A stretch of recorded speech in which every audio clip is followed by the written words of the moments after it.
So first you have to install VSCode. Go to code.visualstudio.com. If you already installed VSCode, you can skip this tab. And under this website, you click on download. And here VSCode should be downloaded. It takes several minutes depending on your internet speed.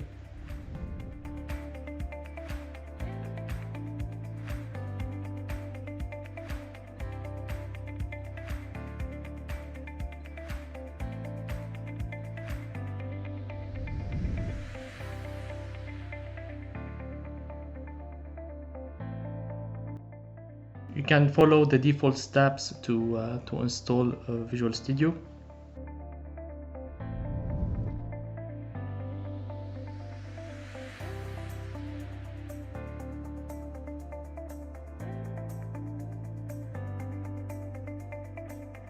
So under VS Code, we have to install the MCUXpresso for VS Code extension. So you visit the marketplace and you search for the MCUXpresso for VS Code, and you install it from there.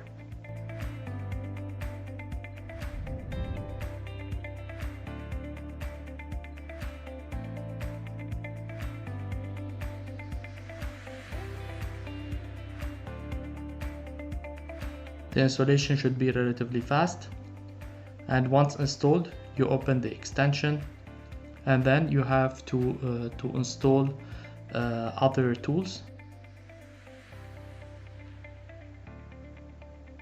Go to open MCUXpresso installer and then download.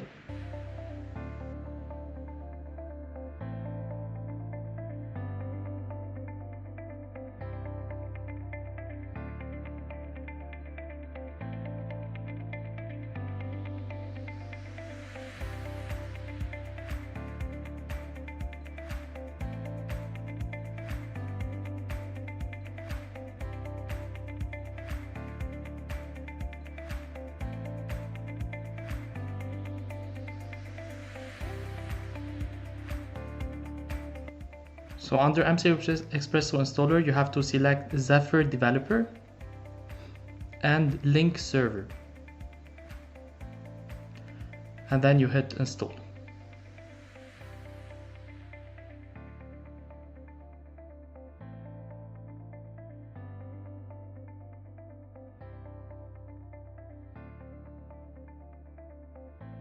So in order to verify that it was successfully installed, just wait a bit and you should see the check mark that it was installed successfully. You should verify Zephyr developer and link server.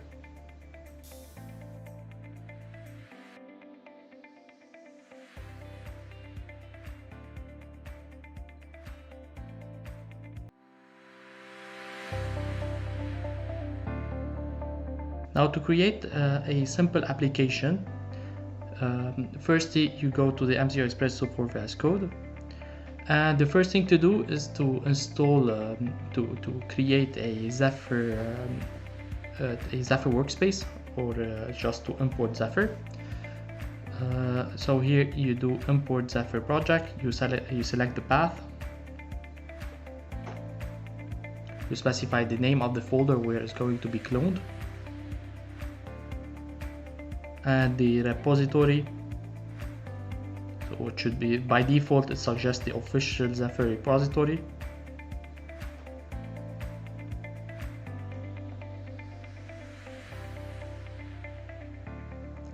And you specify which version. Here in my case, I'm going to use the main, which is the latest version. You can also specify a specific version like the 3.7 or a specific version that you have.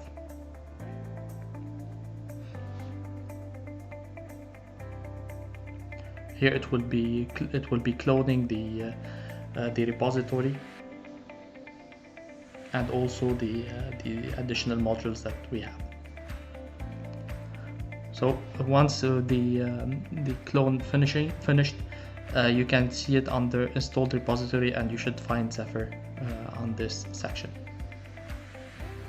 So and then you have to import example from repository you select the already installed repository.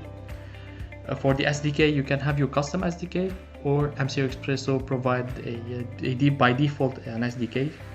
So and then you should specify which board. So here we're working on the NXP FRDM-MCXN947. You select the board, and then and then you have to select the template here based on the available samples on the version of Zephyr that you're using. You can just clone or copy whatever the sample you want. So here I'm copying the Hello World sample and create. Here it's freestanding application. You can change the name if you want to. I'm just calling it Hello World under the Zephyr projects folder, and create.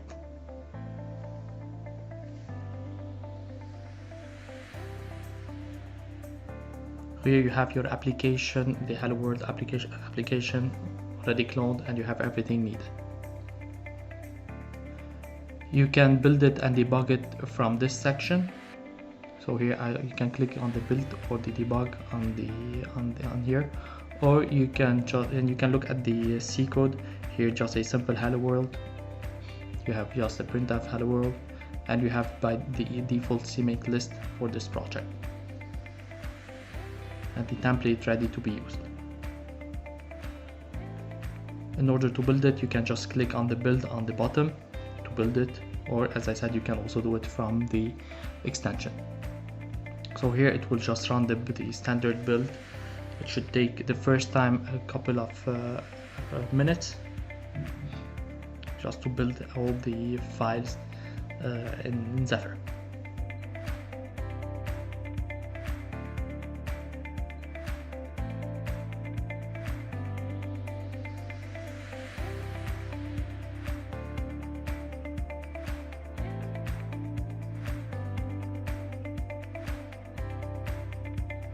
So once the compilation is finished, you can check here that the build was successful and the build was completed. You can go to the extension MCUXpresso, and then you debug it from here by clicking the debug button. Of course, you have to verify that you have a board connected to your computer. You can check the list under the link server list.